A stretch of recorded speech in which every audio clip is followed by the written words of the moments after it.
News പ്ലസിലേക്ക് എല്ലാവർക്കും സ്വാഗതം.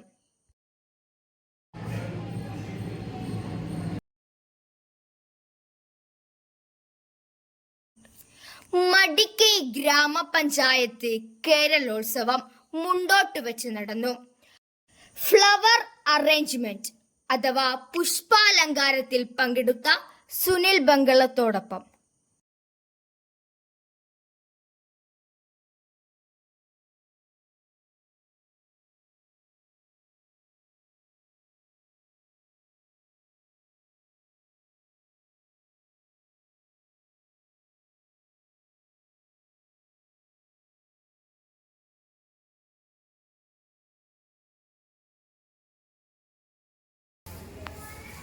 പേരെന്നാന്ന്?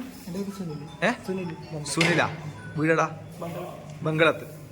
ഈ കയ്യിലില്ല ഈ പൂക്കൂട്ട നിങ്ങനെ ഉണ്ടാക്കിയതാ? എങ്ങനെയാ ഉണ്ടാക്കിയത്? ഇതിനെ കൊണ്ട് ഈ കോടേനെ കൊണ്ടാ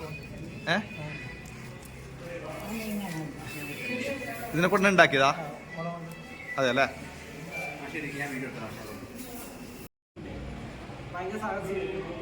അപ്പൊ അപകടം പറ്റിയത് 15 വർഷം. അതെയാ?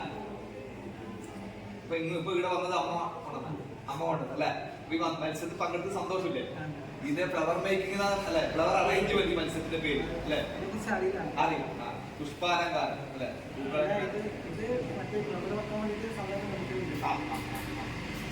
ഇതാണ് പൂക്കൾ അറിയിക്കുന്നത് അല്ലെ?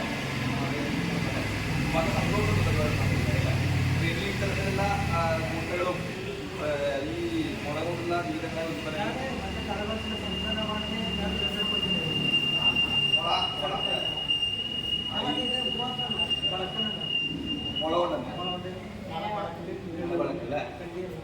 മുള കൊണ്ടുള്ള വിവിധങ്ങളായ കരകൗശല വസ്തുക്കളുടെ ഒരു നിർമ്മാണം കൂടിയുണ്ട് അല്ലെ? അതിനുശേഷം അല്ലെ? സന്തോഷം അല്ലേ? ആയിക്കോട്ടെ. നമ്മളെ നമ്മൾ കഴിയാത്തപ്പോൾ നമ്മളോട് കൂടെ ചെയ്യാൻ പറ്റുന്ന കാര്യങ്ങൾ ചെയ്യുക. ഈ പരിപാടി കേരളോത്സവത്തിന്റെ ഭാഗമായിട്ടാണ് നമ്മൾ ഈ പരിപാടി പങ്കെടുക്കുന്നത്. ഈ ഒരു മത്സരം എന്ന് പറയുന്നത് പിന്നെ ഫ്ലവർ അറേഞ്ച്മെന്റ് അല്ലെങ്കിൽ പുഷ്പങ്ങൾ അലങ്കരിക്കുക എന്നുള്ള പരിപാടി അല്ലെ? അതിൽ പങ്കെടുക്കുന്നത് വളരെ സന്തോഷമില്ലേ? നമുക്ക് പഞ്ചായത്തിന്റെ ഇത്തരം പ്രവർത്തനങ്ങളിൽ നമുക്ക് ചെയ്യാൻ ഒന്നിച്ചു പോകാം അല്ലെ? എല്ലാവിധ ആശംസകൾ തരും. ഓക്കെ. സുനിൽ പങ്കെടുത്തിന് എല്ലാവിധ ആശംസകൾ തരിക. ഇത്തരം പ്രവർത്തനങ്ങൾ ചെയ്യാൻ കഴിയട്ടെ. Okay, thank you.